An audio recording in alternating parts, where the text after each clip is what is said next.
Fidélité, loyauté na ye na Joseph Kabila, puis na secrétaire permanent, il y a parti politique, où il y a Libongo PPRD, Emmanuel Ramazani Shadari, Georges Kamekemeke, Kolo idéologie, il y a Kinbo Peto, pe à ville propre, Bondi Melangai qui Azalaki pe élevé parmi ba cadre où il va couper la Ligue de jeunes, il y a PPRD na niveau national. Na moubangi na cérémonie, Oyo et Salemaki Bongo na siège, il y a PPRD wapi. Ba militant pe ba militante ya PPRD ba yaki ebele oyo yemoko pe Georges Kamekemeke oyo azalaka pe président ya kokisi ya Ligue de jeunes ya bana ya Manyema bundi melangai ki batoto ya Manyema ba yaki ebele pona komona pe moko na bango Georges Kamekemeke oyo akomi moko ya ba cadre ya makasi na kati ya Ligue de jeunes ya PPRD. Awa bozozwa tangu secrétaire permanent ya PPRD Emmanuel Ramazani Shadari tanga présentaki ye binomo kubotala ambiance oyo ezalaki bongo na ba jeune nyonso PPRD tanga bamonaki Georges Kamekemeke kolobul pe idéologie oyo ezali bongo ya Kinbo Peto.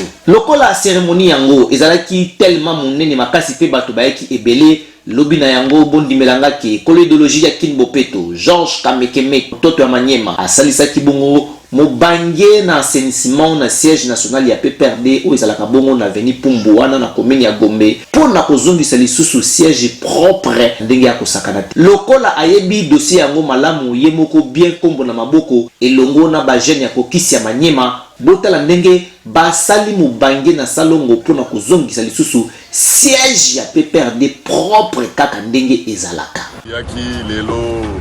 na tongo na cellule de base n'est jamais trahi le PPRD boyebi bandeko na biso pe lobby ezalaki benda bika awa na kati ya siège na biso national parce que secrétaire permanent Emmanuel Ramazani Shadari pour sur Moulanda a convoqué ba jeunes et puis ligue des jeunes ezalaki installé et pendant président na biso Kadima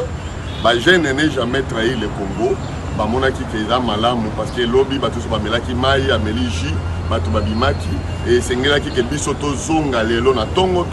poto rendre environnement na biso siège na biso national propre parce que tozali bakolo idéologie ya propreté tozali bakolo bato tolingaka popeto pona to sunga papa na biso Joseph Kabila Kabange na mokitani na ye Emmanuel Ramazani Shadari na gouverneur na biso ya ville de Kinshasa parce que idéologie zali Kinshasa Bopeto qui n'est propre. Félicitations na yo Georges Kamekemeke kolo idéologie ya Kinbo Peto moto esayeba idéologie ndenge nini Bopeto ezalaka ezala na nzoto pe na kati ya ville esika bato bavandi Georges Kamekemeke fanda na yo po oyo zali kosala sango na yo ekei na matoi ya bato ebele ekomi kutu ti atoi président national ya PPRD oyo zali bongo Joseph Kabila Kabange pe lisusu secrétaire permanent ya PPRD Emmanuel Ramazani Shadari l'homme ya ba hyperkit politique aza déjà na dossier na yo na maboko kala mingi te nginga ntu keli ekokamwa